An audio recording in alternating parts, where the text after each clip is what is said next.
Karsten, hvor meget er det, der er gået til det her show her? Altså, prøv at forklare, hvad du har brugt. Der er brugt 10 kilo kød, 4 kilo bacon, lidt løg og tomater. Og så er der brugt et par kilo ost også, tror jeg næsten. Et kilo i hvert fald ost. Hvor meget kød er det, vi får hver i sådan en burger der? På dem på, der er triple bypass, der er der cirka 630, og de andre der er der så cirka 850. Og der er vi altså op i de andre, der er vi altså op i det, vi kalder en quadruple. En quadruple bypass burger. En hvad? En hvad?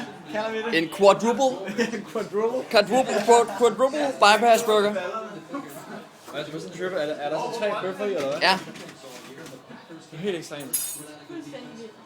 Tasha har aldrig nogensinde set så meget mad hele sit liv på en gang. Ikke engang til hendes bryllup var der så meget mad. Det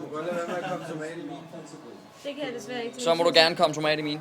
Ekstra. Så skal du bare lige pege en ud af dine. Jamen,